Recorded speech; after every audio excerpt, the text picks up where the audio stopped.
10 minutes par jour, là on est sur Balzac.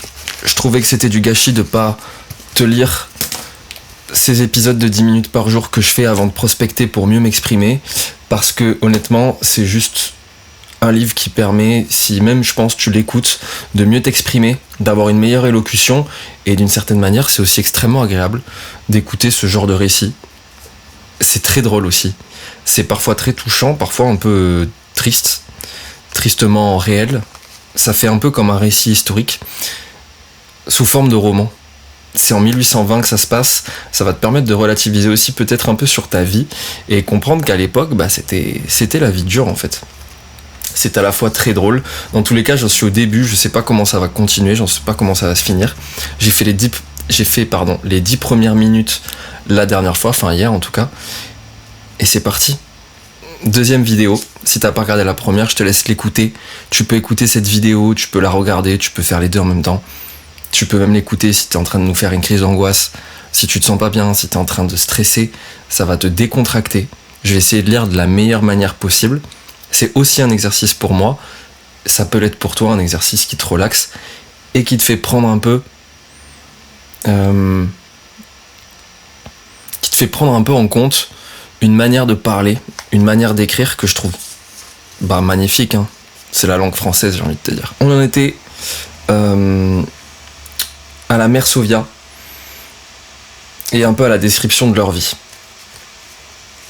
qui vont avoir Véronique comme fille. La vie sobre et travailleuse de ces gens fut animée par une joie, mais une joie naturelle, et pour laquelle ils firent leur seule dépense connue. La vie sobre et travailleuse de ces gens fut animée par une joie, mais une joie naturelle, et pour laquelle ils firent leur seule dépense connue. En mai 1802, la Sofia est une fille. Elle s'accoucha toute seule et vaquait aux soins de son ménage 5 jours après. Elle nourrit elle-même son enfant sur sa chaise, en plein vent, continuant à vendre la ferraille pendant que sa petite tétait. C'est fou. Bon, après c'est des êtres de récit, mais tu te doutes que c'est réel, quoi. C'est incroyable. Son lait ne coûtait rien. Elle laissa téter pendant 2 ans sa fille, qui ne s'en trouva pas mal. Véronique devint le plus bel enfant de la basse ville. Les passants s'arrêtaient pour la voir. Les voisines aperçurent alors chez le vieux Sofia quelques traces de sensibilité, car on l'en croyait entièrement privé. Le vieux Sofia, c'est le père que l'on a décrit dans la première vidéo, et c'est très rigolo.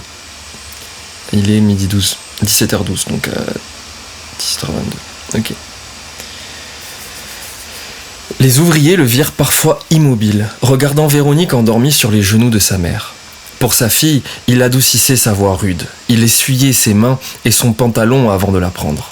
Quand Véronique essaya de marcher, le père se pliait sur ses jambes et se mettait à 4 pas d'elle, en lui tendant les bras, en lui faisant des mines qui contractaient joyeusement les plis métalliques et profonds de sa figure âpre et sévère. Cet homme de plomb, excuse-moi je rigole parfois parce que les descriptions me font rire. Cet homme de plomb, de fer et de cuivre redevint un homme de sang, d'os et de chair. Était-il le dos appuyé contre son pilier, immobile comme une statue? Un cri de Véronique l'agitait. Il sautait à travers les ferrailles pour la trouver, car elle passa son enfance à jouer avec les débris de château amoncelés dans les profondeurs de cette vaste boutique, sans se blesser jamais. Elle allait aussi jouer dans la rue ou chez les voisins, sans que l'œil de sa mère la perdût de vue. Elle n'était pas inutile de dire que les Sofia étaient éminemment religieux. Il n'est pas inutile de dire que les Sofia étaient éminemment religieux. Au plus fort de la Révolution, Sofia observait le dimanche et les fêtes. À 2 fois, il manqua de se faire couper le cou pour être allé entendre la messe d'un prêtre non assermenté. Enfin, il fut mis en prison, accusé justement d'avoir favorisé la fuite d'un évêque auquel il sauva la vie. Heureusement, le marchand forain qui se connaissait en lime et en barreaux de fer put s'évader, mais il fut condamné à mort par contumace et, par parenthèse, ne se présenta jamais pour la purger. Il mourut mort. Sa femme partageait ses pieux sentiments. L'avarice de ce ménage ne cédait qu'à la voix de la religion. Les vieux ferrailleurs rendaient exactement le pain béni et donnaient aux quêtes. Si le vicaire de Saint-Étienne venait chez eux pour demander des secours, Sofia ou sa femme allaient aussitôt chercher sans façon ni grimace ce qu'ils croyaient être leur quote-part, dans les aumônes de la paroisse. La Vierge mutilée de leurs piliers fut toujours dès 1799 ornée de buis à Pâques. À la saison des fleurs, les passants la voyaient fêter par des bouquets rafraîchis dans des cornets de verre bleu, surtout depuis la naissance de Véronique. Aux processions, les Sauviat tendaient soigneusement leur maison de drap chargée de fleurs et contribuaient à l'ornement, à la construction du reposoir, l'orgueil de leur carrefour. Véronique Sauviat fut donc élevée chrétiennement. Dès l'âge de 7 ans, elle eut pour institutrice une sœur grise auvergnate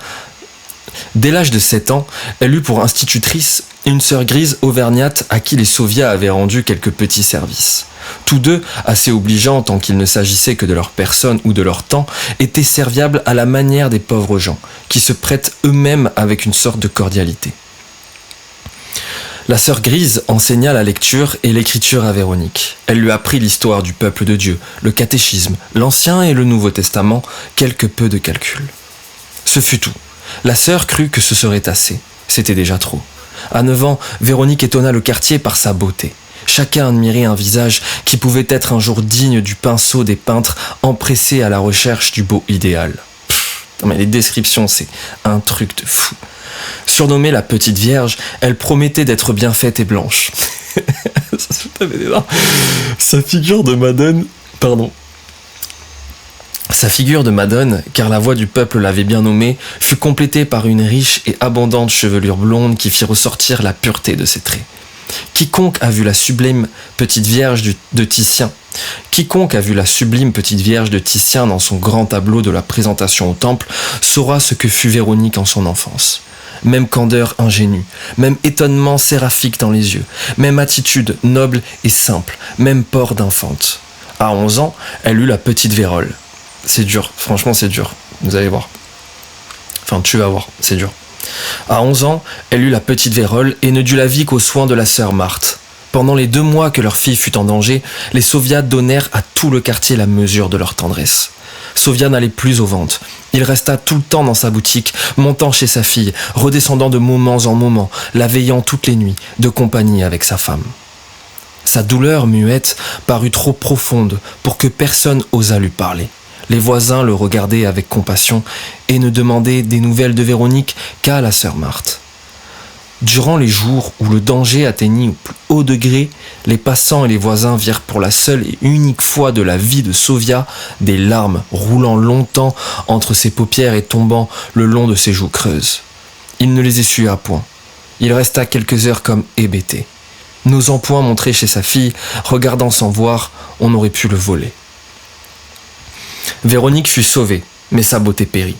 Cette figure, également colorée par une teinte où le brun et le rouge étaient harmonieusement fondus, resta frappée de 1000 fossettes qui grossirent la peau, dont la pulpe blanche avait été profondément travaillée. Le front ne put échapper aux ravages du fléau. Il devint brun et demeura comme martelé. Rien n'est plus discordant que ces tons de briques sous une chevelure blonde. Ils détruisent une harmonie préétablie.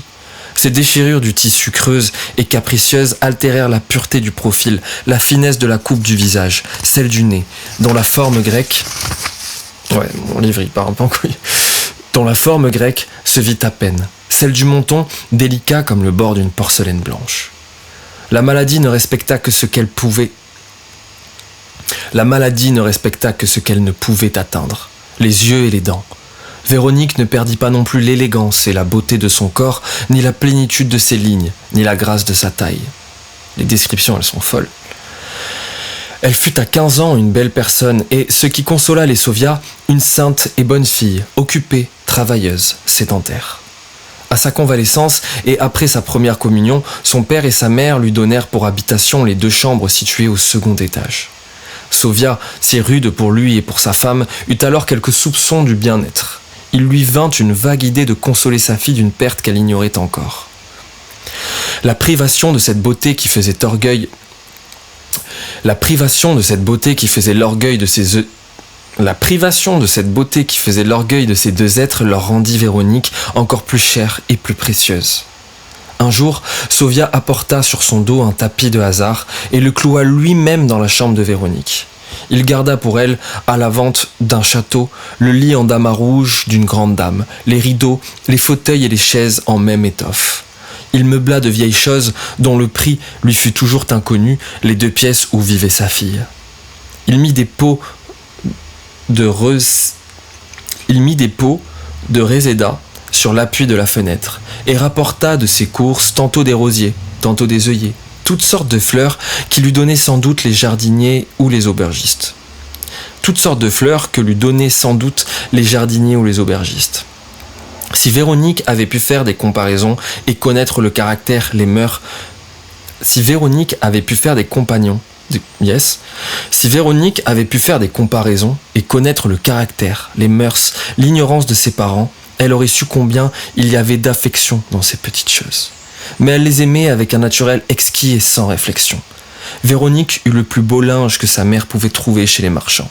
La Sauvia laissait sa fille libre de s'acheter pour ses vêtements les étoffes qu'elle désirait. Le père et la mère furent heureux de la modestie de leur fille qui n'eut aucun goût ruineux. Véronique se contentait d'une robe de soie bleue pour les jours de fête et portait les jours ouvrables une robe de gros mérinos, je sais pas comment on dit, en hiver, d'indienne rayée en été. Le dimanche, elle allait aux offices avec son père et sa mère, à la promenade après Vêpres le long de la Vienne ou aux alentours. Les jours ordinaires, elle demeurait chez elle, occupée à remplir, Les jours ordinaires, elle demeurait chez elle, occupée à remplir de la tapisserie dont le prix appartenait aux pauvres, et ayant ainsi les mœurs les plus simples, les plus chastes, les plus exemplaires. Elle ouvrait parfois du linge pour les hospices.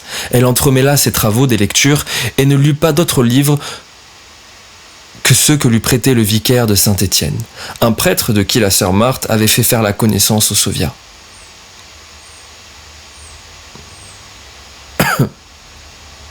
Oh, oui. Un prêtre de la... Ok.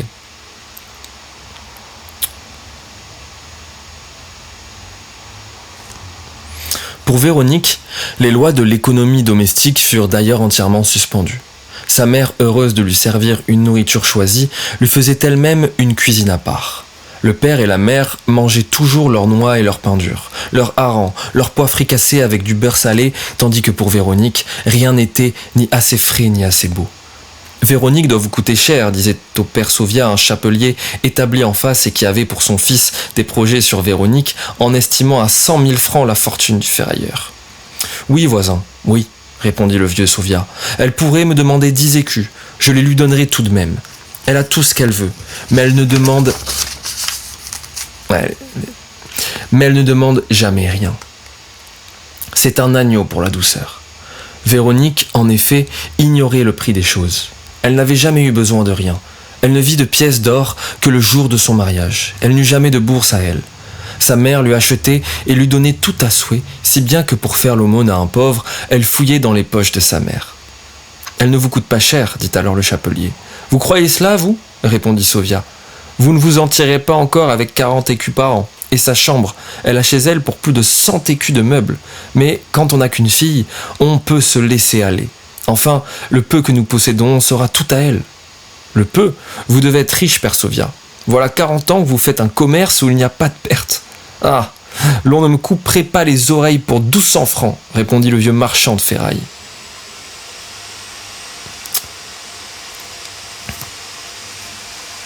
Je mets un petit trait, il faut jamais écrire sur un livre, ni l'abîmer. J'en mets un minuscule. Voilà. Pour pas oublier que c'est ici que je lirai. On plie jamais les pages d'un livre non plus. C'est ce que m'a appris mon père. J'espère que tu as aimé cette lecture. Comme je l'apprécie, franchement, c'est un plaisir de te lire. Dans tous les cas, je le ferai. Parce que c'est avant d'aller faire ma prospection que je lis ces 10 minutes. 10 minutes de lecture pour avoir beaucoup plus d'éloquence et surtout pour mieux m'exprimer, mieux manier les mots et avoir moins de mal à les chercher, à les trouver. Franchement, ça fait que 3 jours que je fais ça. Je sens déjà la différence. Si tu veux t'y essayer, essaye-t'y le plus rapidement possible. C'est super important, même pour toi-même, même pour penser. Je pense que les mots nous aident à penser d'une manière encore plus évoluée, encore plus approfondie, encore plus profonde. Et je suis heureux de partager ça avec toi. J'espère que je t'aide d'une quelconque manière. Je te fais de gros bisous. Épisode 3 demain. On continue la suite de la lecture. Franchement, il me tarde. Je me suis arrêté il y a un peu après. Parce qu'en fait, je reprends là le livre du début pour reprendre avec toi. Mais je me suis arrêté un tout petit peu après, au moment où elle va se marier, parce que tu sais, on va suivre, je pense, la continuité de la chose. Je sais pas pourquoi ça s'appelle le curé du village, on verra bien. Le curé de village, on verra bien. Je te fais de gros bisous, je te dis à demain. Porte-toi bien, j'espère que tu kiffes ces épisodes. Allez, ciao.